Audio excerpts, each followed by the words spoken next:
have practically stopped thinking about countries altogether, about these national borders, because I myself, the room of my head is becoming as big as a country, and it needs management as a country, and it needs a government up there.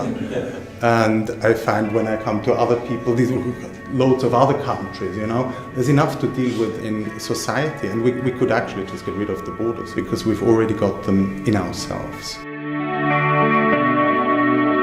I like this idea to think about a person like a country, because I go to, for example, to Spain, and I have a meaning about Spain people, but they're not all the same, and the same is about everything. So it's nice to have this idea. Thank you. Actually, I fully disagree with you. On the one hand side, you're right that having countries is always a matter of stereotyping people, but it also functions the other way around. I'm German because I go to the football stadium and I'm cheering for the German national team. I couldn't do that without any country, so it also gives identity for a specific group of people. I am German, but I don't feel German. I know that I am to a certain extent a German stereotype in some of my behaviors, some of my looks. At the same time, it doesn't matter to me. If I say I'm Roma or Gypsy, I saw them in the metro, in the stations. The same is if I go to my dentist and I say, you're Turkish. No, I'm Roma. Yes, okay. Now I'm the general midwife of a country that doesn't exist. You have a lot of people who grow up in a long list of different countries because their parents move a lot, and they have all these different influences.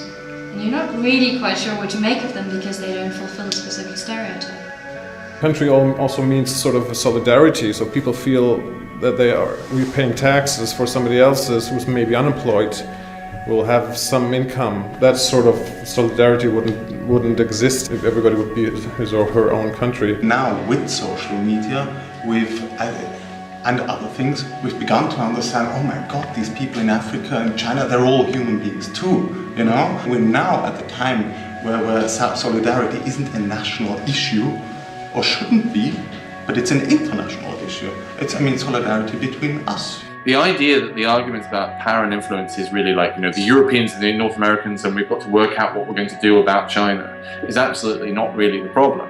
What we really have to work out is what the people under the age of 40 are going to do about the people over the age of 55.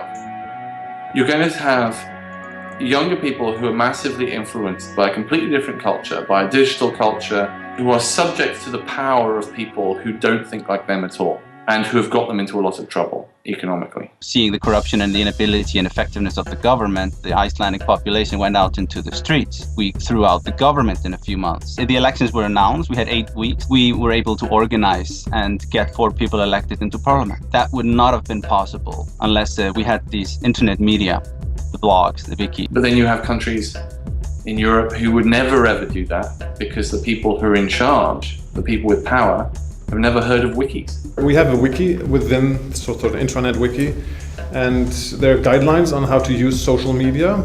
Don't speak about as we, the Canadian government, but only as you as a person. One of the things I really like about Twitter is I really like the way that it forces people into being actually better writers. The less space you have to write, the more it shows how little you have to say.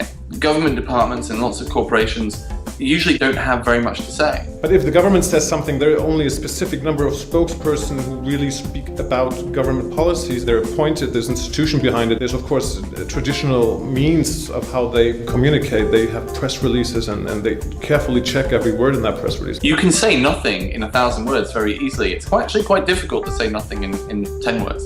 If you're afraid of what everyone's going to think about what you have to say, or you're afraid of isolating one group of people versus another, then you're never going to really have an authentic message. Wiki in the closed shop can be used sort of as an intranet. It's basically employees exchanging ideas. It's different on Facebook. If you want to communicate on Facebook, you're not controlling it anymore. I recognize that I'm much more cautious on Facebook than when I'm interacting with friends, because then I'm in a social context. I can be politically so super incorrect with my friends because I know that afterwards I can explain my joke. The tricky thing with the social media is that potentially you could be sharing this joke with a so much greater number of people that the filter is just completely different. Our friends are our filters. I'm not saying it's a bad thing, it's just everybody has to be conscious about it and maybe make friends with people who you do not agree on stuff. Social media allows for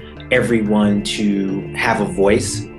Sometimes that's a good thing, sometimes it's a bad thing. Not every voice should be equal to one another, but overall I think any use of breaking down kind of the normal gatekeeper sources of information is probably a good thing. Without any filter at all, it does leave open the possibility for people to manipulate and to maybe create divisions. You have various identities, racial, gender, national, everything else, but throughout history they've been used to divide people and control people. Corporations and politics and culture are so intertwined today. Facebook can, as a company, change the rules whenever they want. At the end of the day, many large corporations, they are the ones who control the bandwidth, they're the ones who have laid the cable, they have the ability to pull the plug on many of the things that we take for granted as just being in the atmosphere that we can use willingly. This is taking a lot of civil liberties away from people. I still do believe that my face belongs to me, and if Facebook wants to have it, they're more than welcome to come to the table and make a deal with me. Whatever we do, whenever there's a picture taken, whatever we say, whenever kind of we interact in any kind of way on the internet, it becomes public that very minute. And that was what happens when people go onto the streets. People see that everybody else, there's no longer that veil or that uncertainty about the discontent of everybody. That's what you get with Facebook and Twitter. Everybody else knows that everybody else is discontent about something, and then people start to do something about it. People I don't care about, people I hate, I accept them all. And I found that leads to a better life. I'm not going to do the whole privacy thing, which will take hours. So many decisions, thousands with my number of friends. If you want to keep something private, just try and keep it off the internet. If you're leading a good life and you're not posting anything shameful, then you don't really have to worry about privacy. There's a kind of movement that one should accept this and this is a natural process. I don't think this is a natural process. I think this is an aggressive marketing scheme. Well, you have a situation where people in the government think that it would be a good idea to shut down social networks. I'm never one for censorship. I don't believe it works. In any case, technology will allow you to get around even some of the most onerous censorship or banning of communication. Whether we like it or not, things like Facebook and Twitter are the dominant platform of the 21st century. It's where an entire generation of Europeans spend their lives. I don't know if governments are even equipped to handle that sort of change. I know it's an abstraction. It's a Picasso of me in the net. I find that is a great consolation to me. That's why I can deal with it. These are fractions of myself. If people use it that way, I think that it can be fun and entertaining. Social media is far too powerful a tool for us to peel it back now and say it's just a funny place for people to put up a collage of who they feel like today. If we look at politics and the movement of politics, it's much more serious than that. You look at the Arab Spring and you look at the protests like brush fires all over Europe. I think that would not have happened if we didn't have Facebook or something equivalent. The kids using the new technologies and the new philosophies and the new ways of doing stuff can be incredibly influential. And they're just, waiting to take the power.